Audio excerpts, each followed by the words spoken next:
Hey, folks, welcome back to Tampa, Florida Living. We've got a great live podcast here for you. I've got Philly G joining me again. He's manager on my team and a great realtor here. So we're going to get that knowledge, put it together. And, we speak to a ton of you that are moving to Tampa daily, weekly, all year round, literally thousands of families over the last few years. And many of you have the same concerns when moving here, especially if you're not from here. We're talking about weather, taxes, insurance, bugs, animals, where to live. We're going to talk about all that. I've got a nice list of things to talk about. In a bit, I'm sure people will start jumping on as we just started. And as they do, I'm sure they're going to have questions. So as we do that live, I'm going to ask people to ask questions. But if you're watching this on the replay, by all means, sit back and enjoy because we've got a lot of hot topics that if you're not familiar with Tampa, we're going to try to answer those for you, right? So starting off, when people move here, there's a lot of moving parts. Maybe they've flown into Tampa. A lot of times I think people, especially over the last 10 years, kind of flew into Tampa and went straight to the beaches.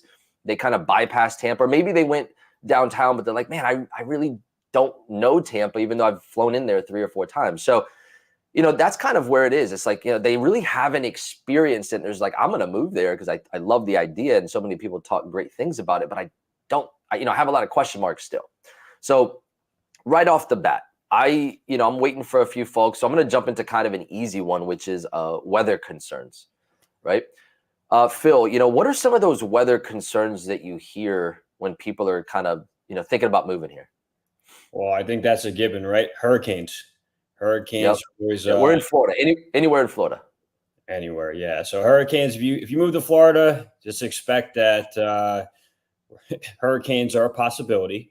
I also think they're a little bit, more publicized on the media. They make it a lot worse than what it is, but it's definitely something that you do have to take in consideration because it is real. Yeah, and folks, we got a couple people jumping on. You're live here, so if you have any questions about moving to Tampa, and we're talking questions, concerns, real questions that people have, any topic, throw them in the comments, and we're happy to interact live with you. Now, Phil, when you said that the media hypes it up, what do you mean? Because I know that I see, hurricane, pictures and videos and flooding, and man, it looks bad. Yes.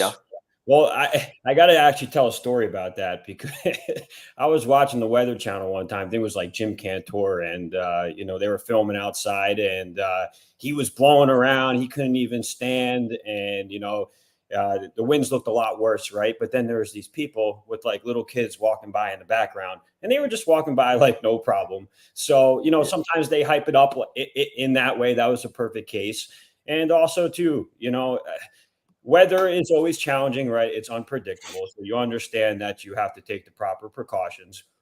But ultimately, you have to just do the best that you can do to prepare ahead of time and plan for the worst, hope for the best. Yeah, and with hurricanes, it's like, man, we need toilet paper, paper towels, gallon, drinkable water, and some batteries for flashlights, right? That's like your basic kit, right? If a category 1 or 2 is coming, for the most part, I've just kind of stayed home, right? Like we haven't had a direct hit in Tampa the way that we're positioned kind of on that, Gulf Coast. Like hurricanes come either off of Africa or they come underneath, and they really have to hook in perfectly to get there, which is why we have not had a direct hit in over 100 years, knock on wood.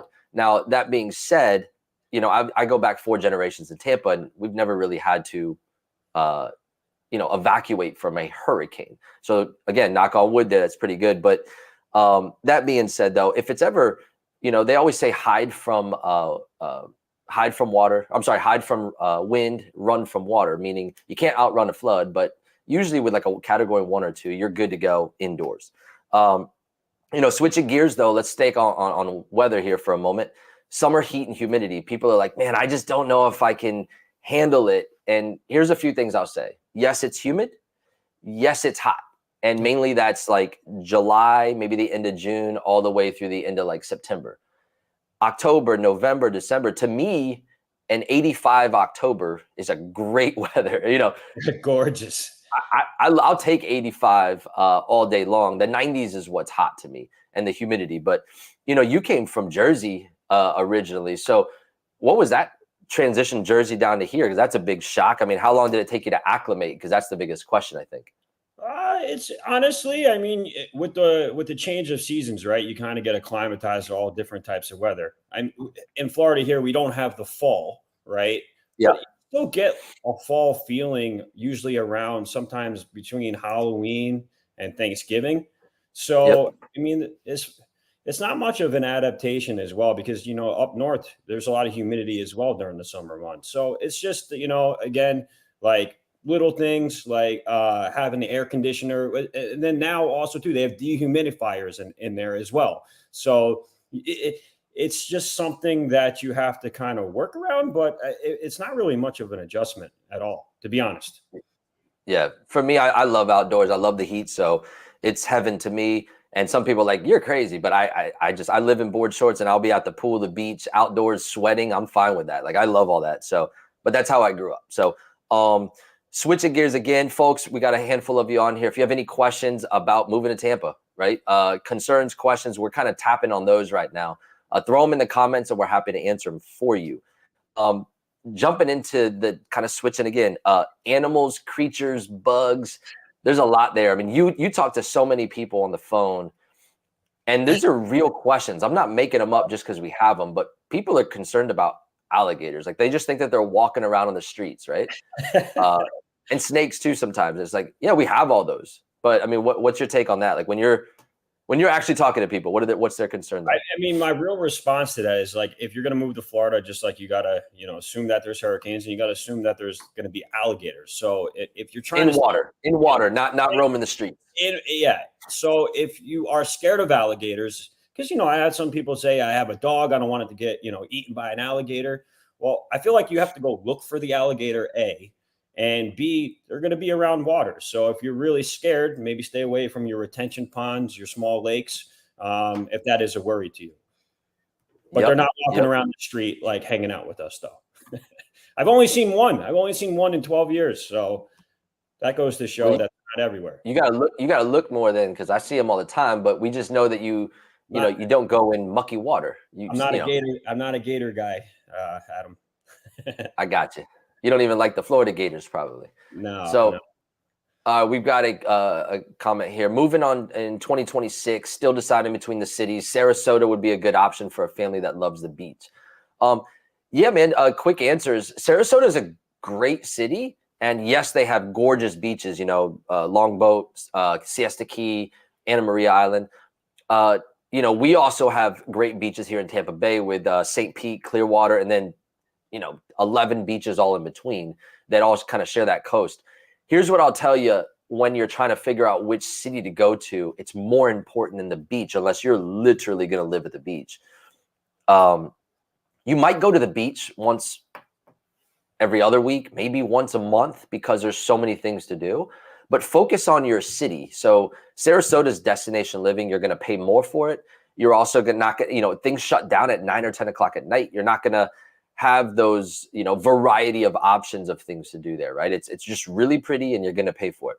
Tampa is more of a full-blown metro where we have Fortune 500 companies. You're going to have low income to high income.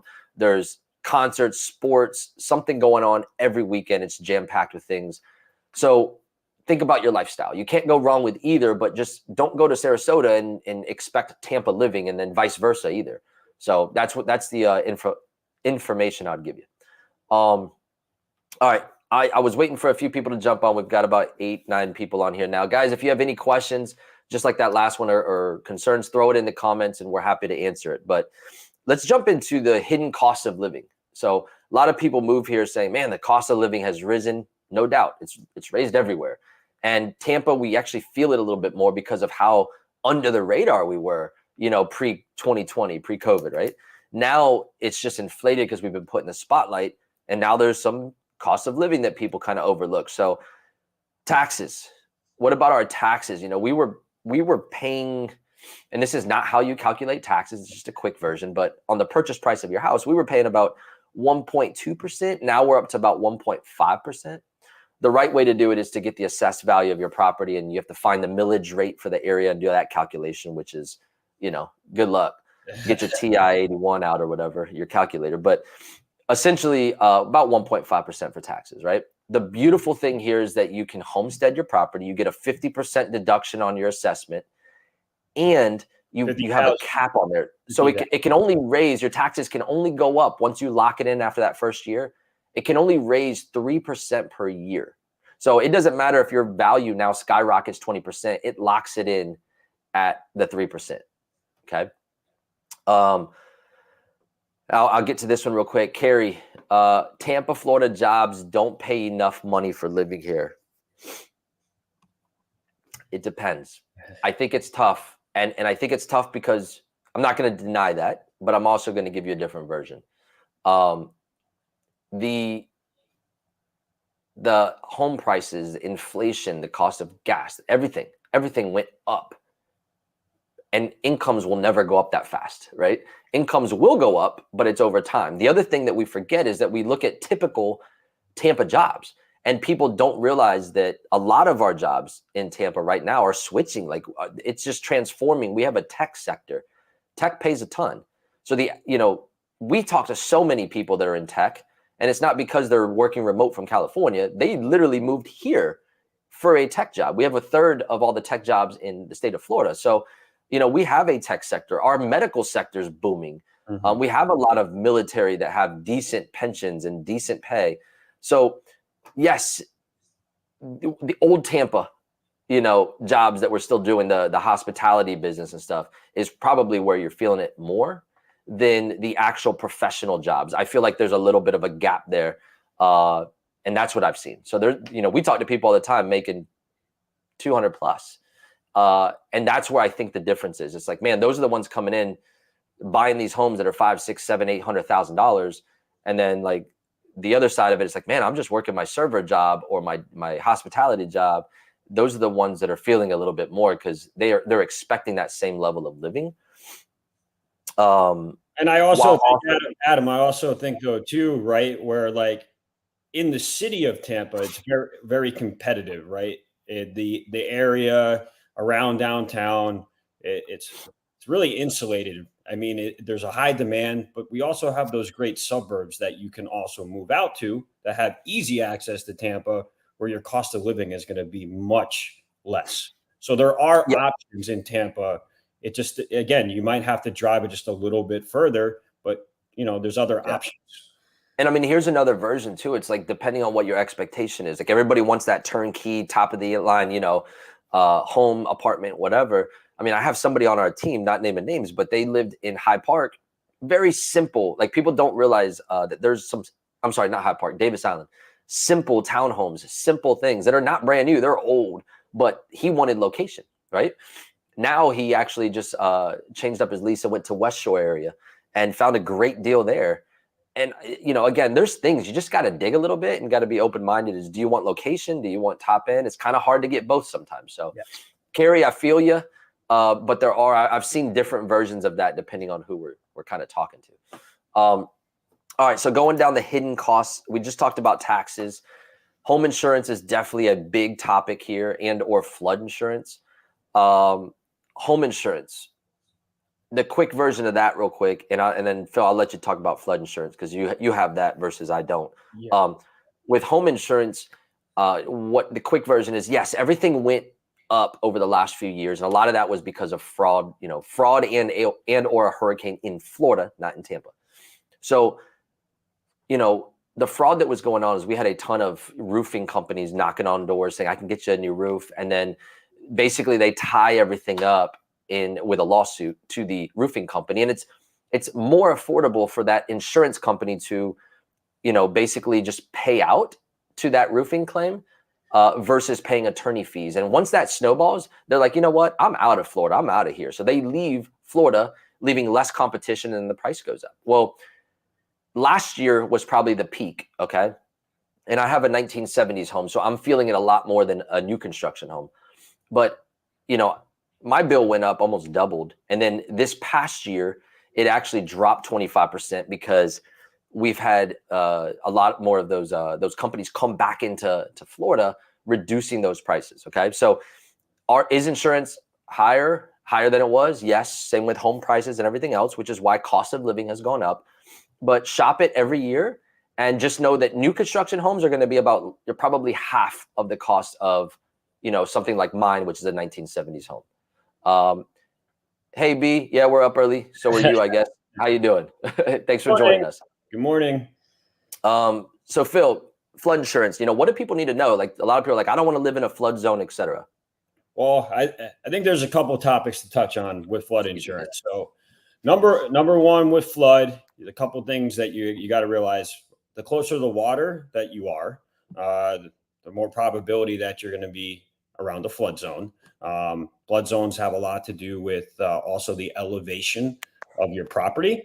I think it's important to know that even if you are in one of those areas that is close to a flood zone, FEMA can also change those maps as well. So they do evolve, they do update those maps. When I first bought my house in 2014, I was not in a flood zone. And today I am in a AE flood zone, which means I do have to have flood insurance. So when I bought the property, I didn't have it.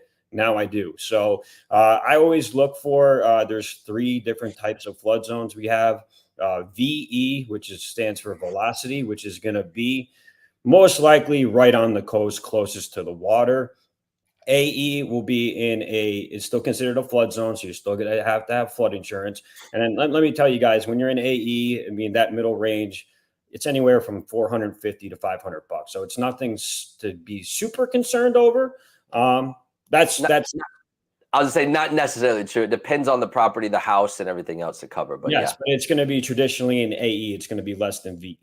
And well, yeah. But it can get up there.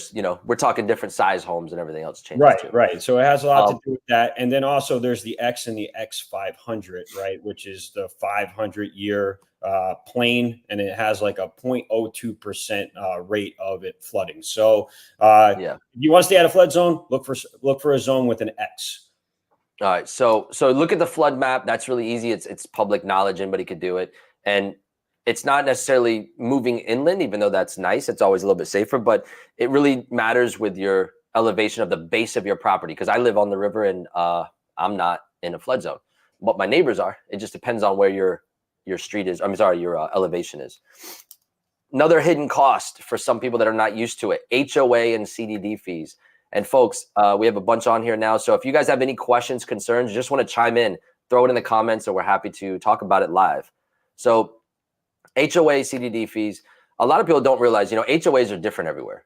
HOAs here are really focused on managing the common areas for the most part of communities. So it's like you can't go paint your house neon pink glittery, right? You can't be a mechanic fixing rusty cars in your driveway. And yes, you need to cut your grass. You can't let it grow, waist high and be okay. Outside of that, they're just managing the common areas. So you come in and out of the neighborhood, it looks great. Sometimes you've got some stricter HOAs, and then sometimes you have like original Carewood, 1960s, 1970s. It's like $600 a year. And really it gives you access to the ski lake and the white sand beaches, and it just kind of keeps everything nice and pretty as you come through your neighborhood. So that is a little bit on the management of fees side. Now, what is a CDD? I'll let you take that, Phil. What is a CDD? A lot of people don't know what it is, and what does that cover? So we see the CDDs a lot more in our newer areas, suburbs. It's a community development fee, right? So it's all the infrastructure that is being put into the town that they're building. So that's impact fees, right? So that's going to be your water, your streets, your lights. Those are all going to, the builder has to take a bond out, and it's usually a 25 to 30-year bond, Adam, usually. It's usually like a 30-year bond, and it it's for building. Not every community has them, but a lot of them I mostly see them in the ones that have all the bells and whistles, like the big clubhouse, the pools, the trails, all that stuff. And they're basically saying, hey, we're going to build all this stuff for you. We're going to go ahead and that's the design of this neighborhood. If you like that stuff, come and buy a house. If not, that's okay. But we're going to build all this and we're going to put it on a 30-year bond. That's going to be divvied up between all the houses, proportionately. And then that's going to cover all these fun amenities. Now, it's also going to go past 30 years. A lot of people ask, does it fall off? It used to a long time ago, but then they realized, oh man, we got to maintain this stuff on a 50-year neighborhood. Right. So now it's just kind of the inevitable, right? Can it go up? Yes, it can. But I have not seen one that drastically jumped. You're more thinking of like an HOA at a condo association. Unless something catastrophic happens, no, it's all built in and it's really just covering those main amenities. So I have not seen one jump up in those kind of suburb master plan communities in probably 10, 20 years. So I haven't seen anything like that. And those CDD fees, they attach to the home. So when you sell the home, the next homeowner will, take on the cost. Yep.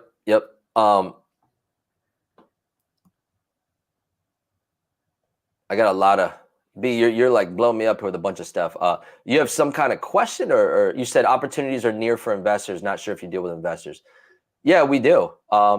We deal with investors. I'd like to say realistic investors. That's the best thing I could say, because there's a lot of investors out there that are just they'll throw 100 offers out and try to get one that sticks. I mean, that's cool, but realistically, give me a margin to play with, and if we see it up front, that's easy to find for you. And if not, I'll just tell you no. It's not like I don't want to waste my time and I don't want to waste your time. But yes, we work with investors. Yeah, it's not a gut punching market right now. You can't the offers need to be reasonable. Yeah, but there are deals out there because there's always destitute, divorce, and there's scenarios where people need to sell, and it's just now it's slowed down a little bit. So we're kind of back. We're getting closer back to like 2019, 2018, where things are in a really healthy market, balanced kind of. Let's go out and be realtors. Let's negotiate, which is fun to me, on both sides too. He said, how about lowball legitimate? Yeah. And I mean, whenever you're an investor and you lowball, like, again, it just depends. We got one that Phil and I were talking about right now. It's in Carrollwood, and man, this place is destroyed. Old lady, didn't pass away in the house, but she passed away. And the sister's like another old lady that lives in like Virginia somewhere. And she's like, we just sell the house, just sell it. Right. And it's been sitting, and the realtor's even calling us back with a low offer. And we're like, a little bit lower. Yeah. So there's scenarios out there. It just depends. It's case by case. All right. So we were talking about new construction and then kind of and resale homes, or at least we're talking about the different flood zones and all that. And then we got into HOAs. Now I want to transition to resale homes, new construction. We get a lot of different conversations on that because, yes, I do, shoot a lot of content on new construction because for the last 2.5 years, that's where a lot of the inventory's been. But now we're starting to see inventory on the resale side come back and options for buyers there. So now it's a little bit of like, okay, which way do I go? Right. So is new construction more expensive than resale? These are real questions that we're getting from folks. And by the way, I'm not making these up. Is new construction more expensive? Is it more affordable? What are you seeing? I mean, it's kind of like a catch-22, right? It's obviously with real estate or any house that you're buying, it's on a case-by-case basis. But yes, there's going to be more origination fees, right, with a new construction home because it's being built, right? So, but also they have concessions that they're helping the buyer out. And then there's also rate buy downs. So I think it's something that is something you need to look at from house to house, from town to town. I don't think there's just a one answer for that. Yeah, but what we're seeing though is that in certain scenarios, knowing the geography of Tampa, right? Resale is typically in the city and then it works its way out, and the newer construction is kind of on the outside. So believe it or not, you're not really seeing a major gap, even in the suburbs. Like if you go into like one of the new communities where maybe they've already been building for 3 years, you're not seeing this massive gap, new construction to maybe a 3-year-old house. And I think that those brand new constructions, like you could find a better deal with interest rates still in the mid 6s plus, right? And then of course them buying it down for you. And yeah, so. But there's more closing, you'll have more closing costs in a new construction home versus a resale home. You'll have more closing costs because you're paying a lot of the builder's costs, but then they're offsetting that right now by giving you $20,000, $30,000 in closing costs, which, yeah, okay, let's say they have $3,000 or $4,000 more of closing costs, but they're giving you 20. Well, the net is better on the new construction closing costs anyhow. So Not always saying that's the way to go, but it's definitely an option to consider. And then, when we're talking new construction, a lot of times they have inventory homes, which are almost finished or they are finished and they're selling versus, hey, should I sit and build a home? Like, what is the benefit to either? I mean, again, there's a pro and con there, but what would you say? Is one better than the other? Well, again, sometimes it really depends. If you're looking just at price, okay. I mean, builders are a for profitable business, right? So if they are coming out of pocket and building a house, and there's 10 stages to the house, when it reaches stage 8 or 9, they need to turn the paper, right? They need to turn the book so Yeah. they can continue to build. So they're going to give more concessions. They might give more rate buy down. So I feel that you can get more for your money in an inventory home, but then at the same time, you might be sacrificing, lot. You might not be able to exactly pick where you want to be in the neighborhood. If it's cabinet selection, tile, they pick it out for you. So you have to, whatever your house you're buying, you have to assume what they Yeah. pick. So you don't have as much flexibility, but I also believe you can get a less price per square foot when you see an inventory home hit that 8 or 9 out of the 10 stage.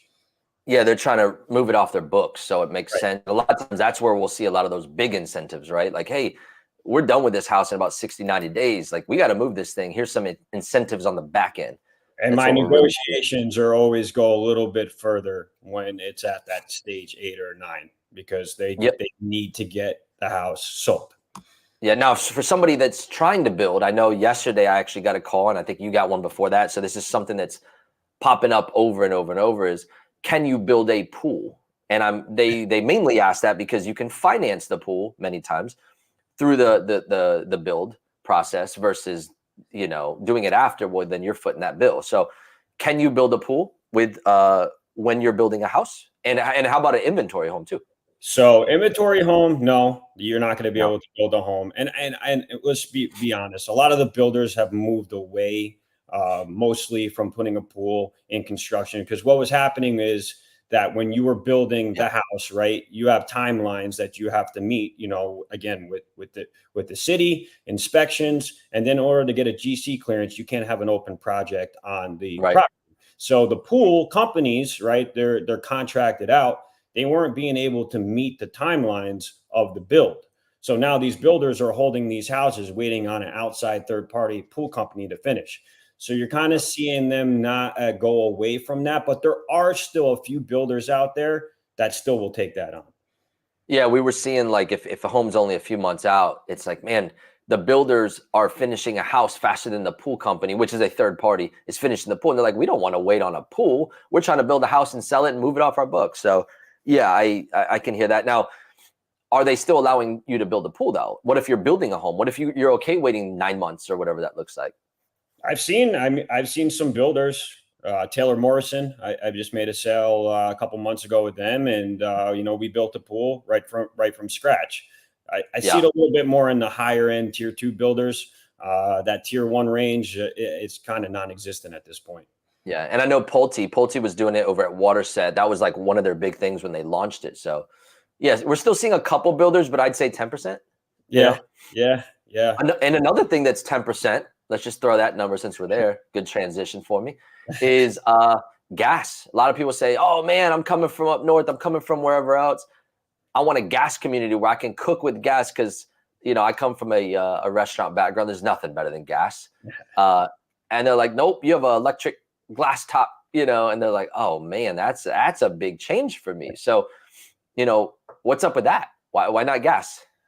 Well, I think it has a lot to do with, right, the gas lines, the way that our dirt is, right. There's water below, so it's a different infrastructure that you're building on. And I agree, right? Like I grew up with gas my whole entire life, but I'm like, okay, well, we're in Florida. Let's build an outside kitchen. We can still get that propane, still get the grill out there, extend our square footage, right? And you can still get the end product, and it's a lot cleaner to cook outside than it is in the kitchen. So you can always find ways to work around it. It's an adjustment, but again, there's options.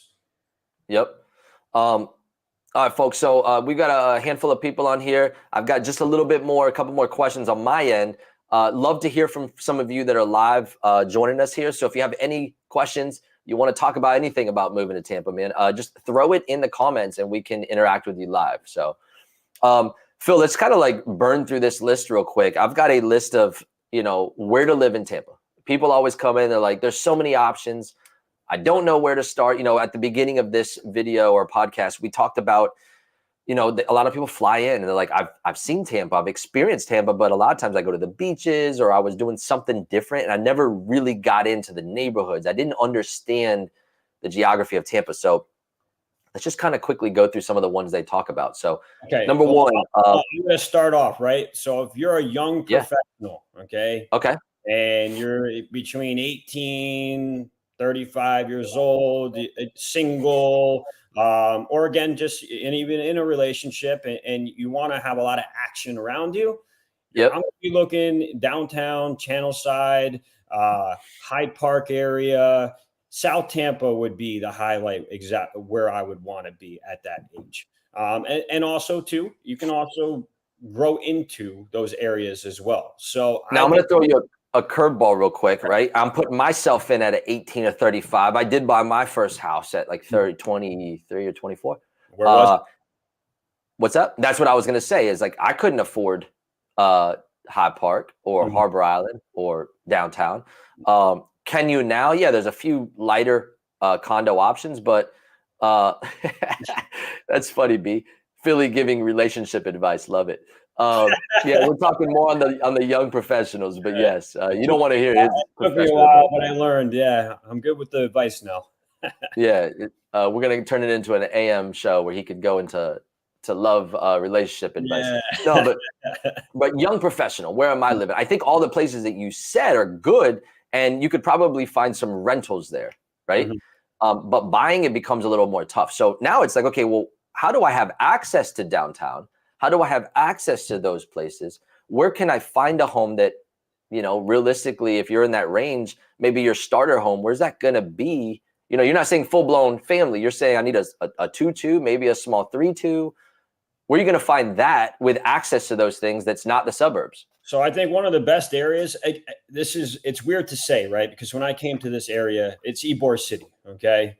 Kind of had to stay away from Ybor when I first got down here. But I actually think there's going to be a lot of potential coming in there over the next few years. I think it's going to be one of the next hotspots. So I think Ybor is an area, again, if you're willing to grow with it, potential. I think where you are in Seminole Heights is also a good area.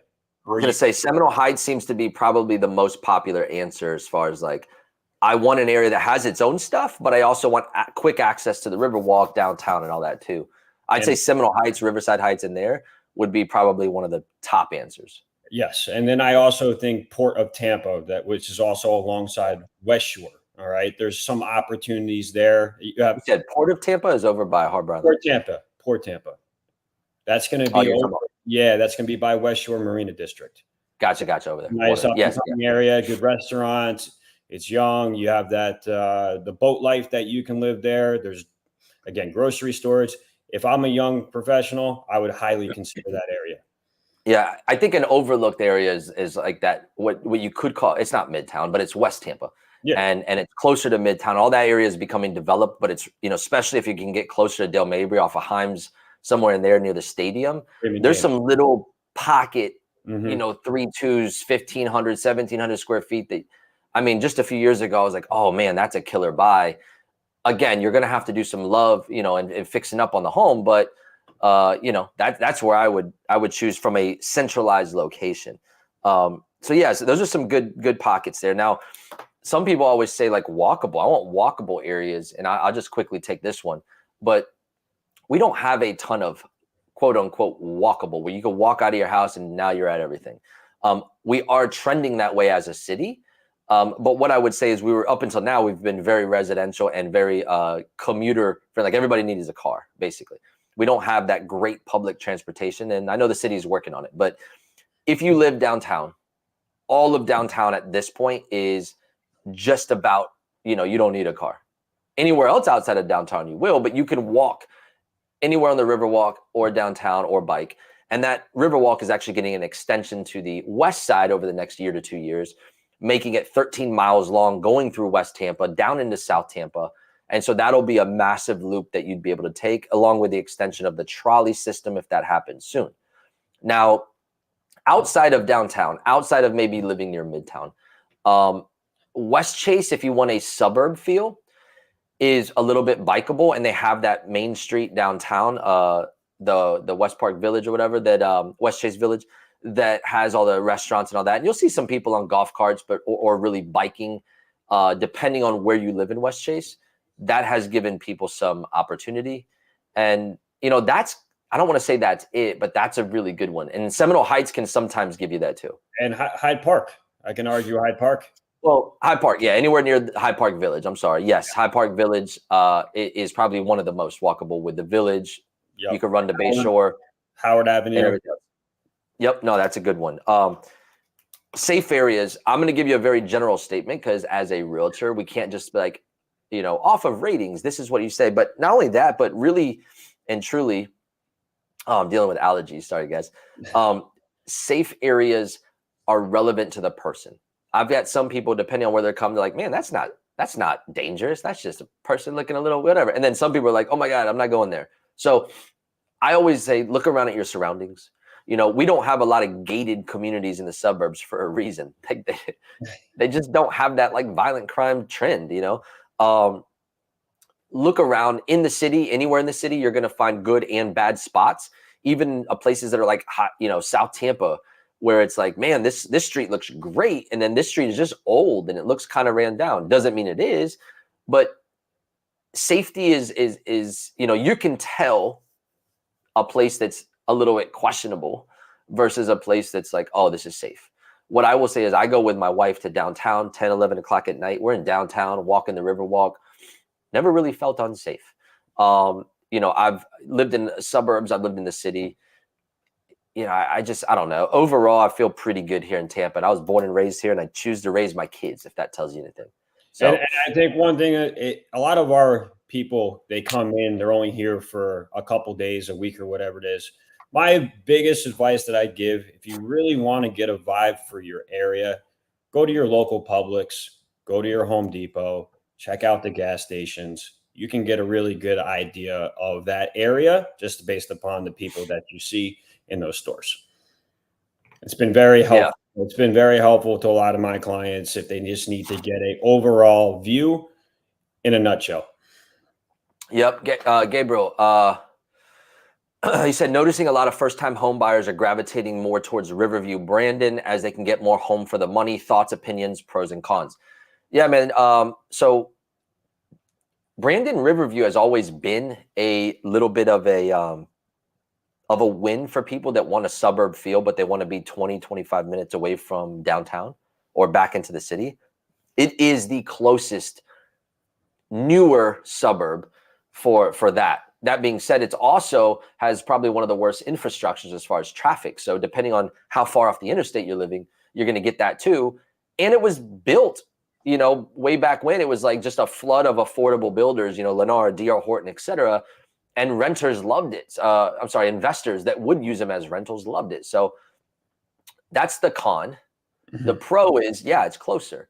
What I will argue is that it's probably not the most affordable area anymore because of the proximity, just location in general. As you start to move out, if you want more affordable, you're going to keep going further south or east.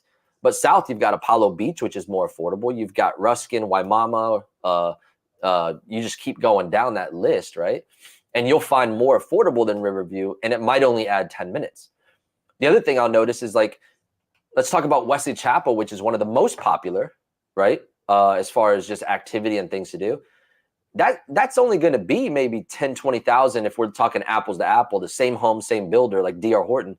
Might only be 10, 20K more than Riverview or Brandon. So if you're just saying, hey, I like this one over this one, and it's only a $10,000 difference, pay that to live where you want, because that's going to be a big regret if not.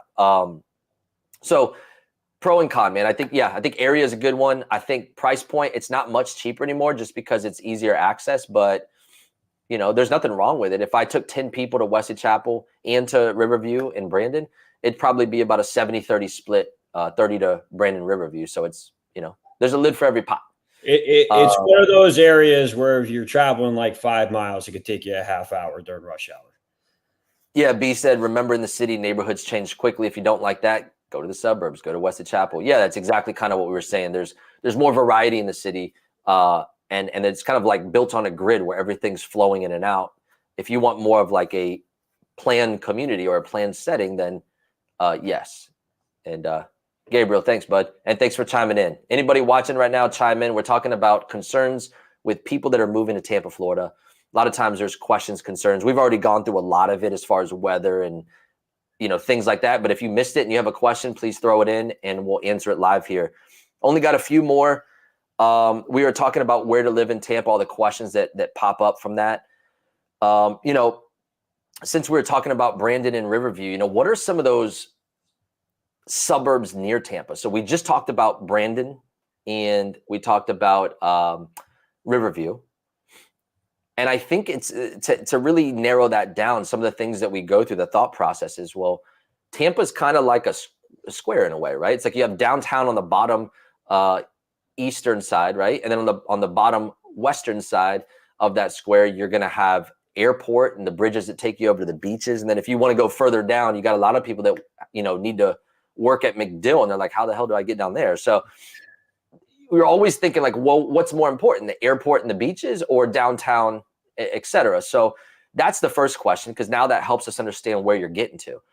If you're talking downtown because you like the action and you want to be able to get into that, then the closest place is going to be Riverview and Brandon, right?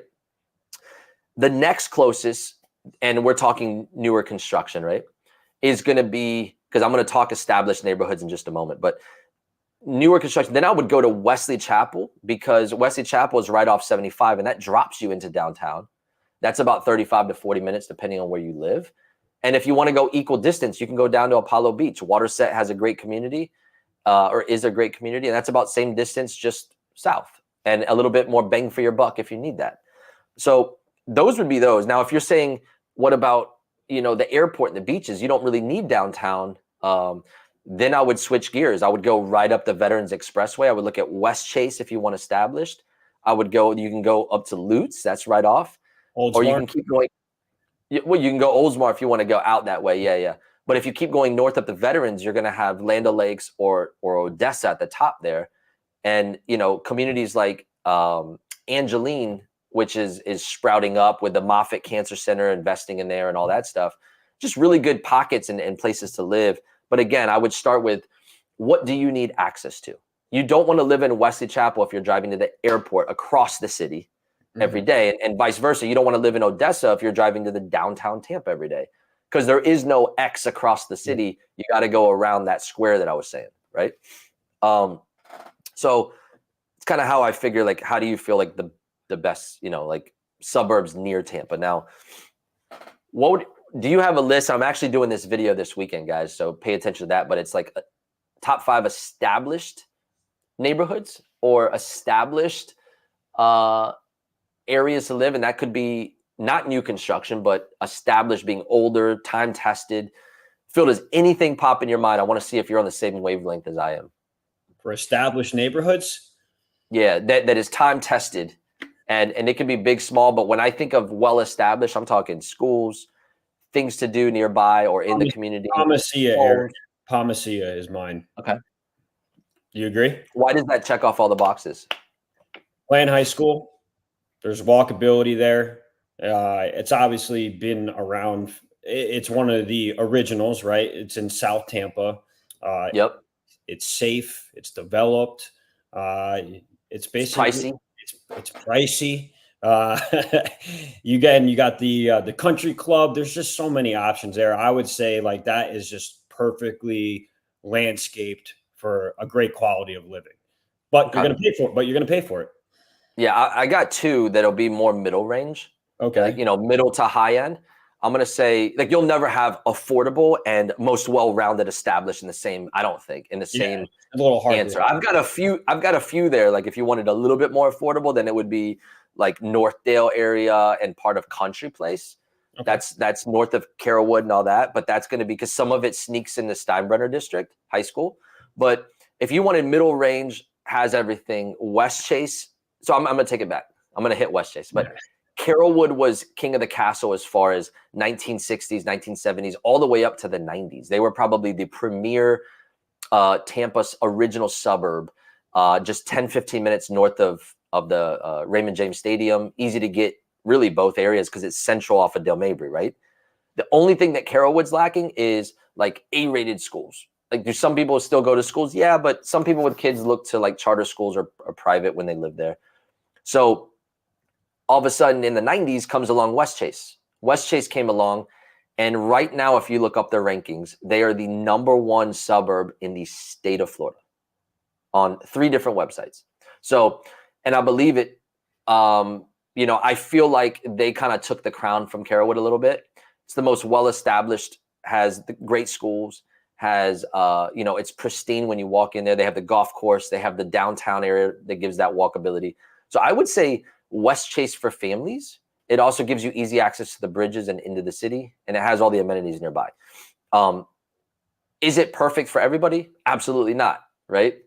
Me personally, I think it's a little bit of a drive out there. I still need a little bit more action. So, but I would throw you those are 2 of my big established areas. And since you mentioned Palmacia and went South Tampa high dollars, I'm gonna match that and say I really like Davis Island. Yes. Yeah. Davis Island is one that if you're not from Tampa, sometimes you go on there and you go on the island and you start to scratch your head a little bit. And the reason is because in similar or in Tampa fashion, old school, we've got, Tom Brady, or let me say Tom Brady, Derek Jeter built his house there. And then Tom Brady rented it from him, right? So that's where he was living. And then you look across the street and it's like grandma's 1950s, 1,600 square foot house. And you're like, what's going on here? Like, I don't understand the appeal. But the appeal is that you cross that little bridge from Tampa General Hospital, like #1 hospital in the country, right? In some aspects, right? So you cross that little bridge and now you're on your own island, right? 2 islands, Davis Islands. And you've got a downtown strip that has everything from restaurants, cafes, sushi, Irish pub, bank, gas station. I actually go to that pharmacy, even though I don't live in Davis Island. And you've got parks and playgrounds. You've got a yacht club. You've got a pilot lessons or a small airport. I mean, Dog Beach. You got a beautiful dog beach. Yeah, it's like a little mini city that when you cross that bridge, and it even has different rules. Like, it doesn't have street lights on the island, if you notice that. And people are getting around by bike and golf carts.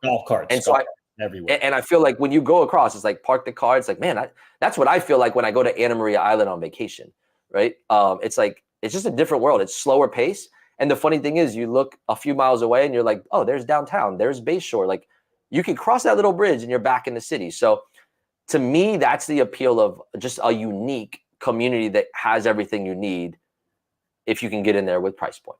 Right. And, it does get hard to get in and out of there, though, when there's lightning games or there's concerts going on. That would be one difference, I feel like, between Palmacia and Davis Island. Very true. Like, it starts to get a little bit bottlenecked, but because you share those same Bayshore Boulevard, right? All your exits and entrance points are all shared with downtown, essentially. So it's just something to keep in mind, if that was an interest of area to you. But it's definitely destination living for sure. Yeah, no doubt. So I got one more good one on my list with people ask when they're like, where do we live? And folks, if you have a question, now's a chance, because we're kind of wrapping this up with my questions here. But so leave it in the comments and I'm happy to answer it. Living near the beach. So many people, like I said from the beginning, just they don't know the areas. Just like, oh man, where do I go? I want to live 15, 20 minutes from the beach. And they're like, I don't need to live on the beach. I want to be 20 minutes. And I think that in theory is great. There are areas that you can live on the beach. It's probably not as expensive as you think. There's places where you can live, like Seminole. You can live 15 minutes from the beach. Largo, there's Clearwater. Dunedin is an amazing place to live 15 minutes from the beach. But when people are talking Tampa, we're not 15 minutes from the beach. We are 15 minutes from water, from the bay. But we have to cross the bridges, to get over to the Pinellas side. Then we drive to the beach. So even from my house in the city, I'm still at least 35 minutes from the beach. And if you're somewhere like Wesley Chapel, you're probably an hour plus from the beach. But the thing to think about is don't get so hyper focused on the beach, as amazing as it is, because as a local, and I have kids that love the beach, we go maybe once a month because of how many other things there are to do in Tampa, right? So I always say focus on what is important to you. Where are you going to do on a daily and weekly basis? Where's the grocery store? Are you a restaurants person where you don't cook at home? You go out to restaurants all the time. You know, I had an agent a few years back that lived on the beach, lived in Paso Grill. And what's funny is she would like pull her hair out when she had to go to the grocery store. She had to fight beach traffic to go to just Walgreens, right?